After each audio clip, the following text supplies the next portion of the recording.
Everyone, welcome to today's talk. It's going to be quite an interesting show, and I'm talking about money laundering. And the case scenario is the NatWest Bank in the UK. NatWest Bank in the UK versus their customer, Bradford Jewelry Company Limited. Now, when we talk of money laundering, ladies and gentlemen, what are we supposed to do? What are we supposed to remember? That money laundering means dodgy money, money that you have gotten from illicit sources. For example, money that you have obtained by selling drugs, right? Which you would want to clean through our financial systems so that you can now use this money after it has been made clean as if it's legit.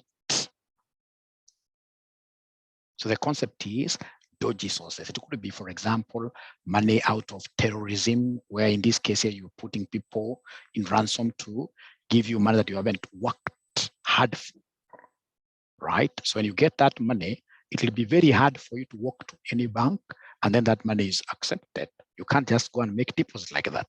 So then how do you ensure that you shall be able to wash this money so that it becomes clean for you to be able to use it later on as legit money?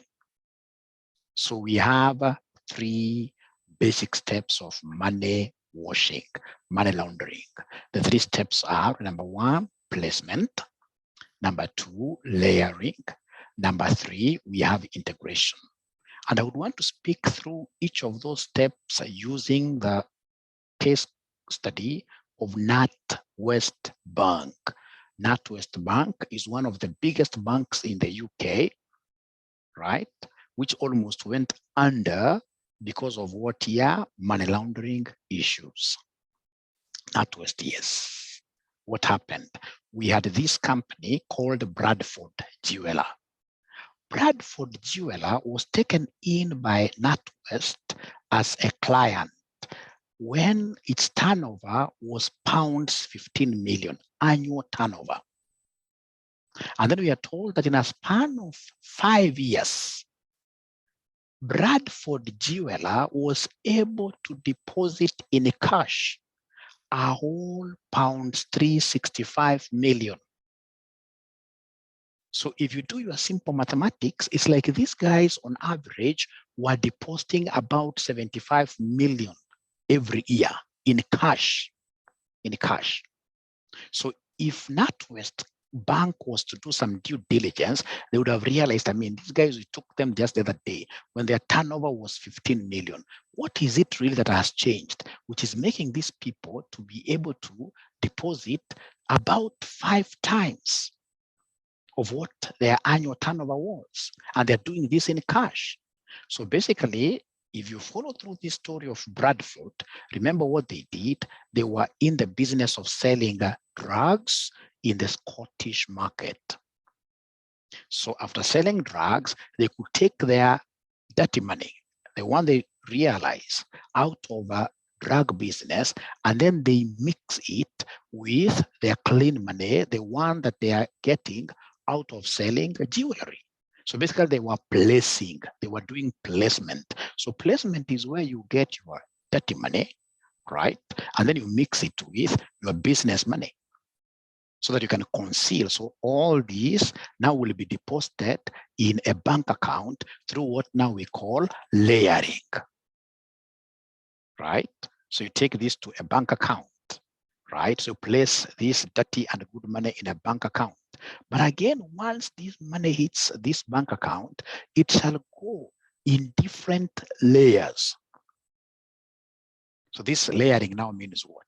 It means, ladies and gentlemen, you trying to distribute, you're trying in this case here to wire this lump sum money that you have in this bank account to several bank accounts. You're redistributing this money. And if possible, you can even have some of these monies here wired to tax haven countries, accounts in tax haven countries. Like, for example, you could wire some money to Cayman Islands. In this case, here, some money, for example, to Portugal. So basically, you are wiring this money to places that will be quite hard to be tracked. So you do what we call layering, different strata. This amount is going to this particular account.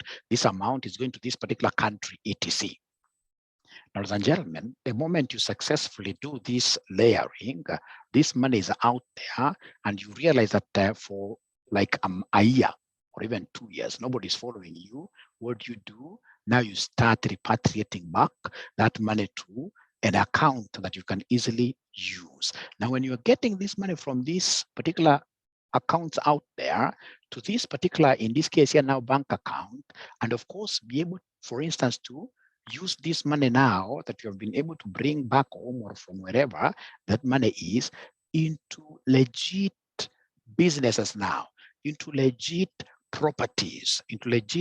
So basically what you are doing is integrating that money, being integrated now at the end of the day to become something nice. So it has been washed. Now it is becoming part of the society.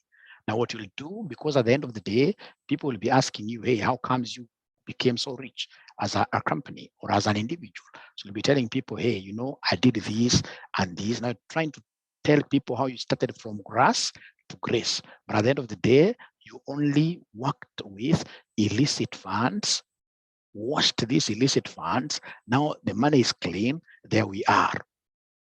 So now, why was NatWest company, in this case here, given a very hefty fine in the UK of about 264 million pounds fine? You can imagine penalty. It's because they should have read the red flags to understand that Bradford was not doing genuine business. The money they were receiving from Bradford wasn't genuine money, was illicit money, that is. I mean, and the flags were all over. For example, such a company, why was it allowing such a company to deposit money in cash? And this money, remember, this is a bank that is in Britain.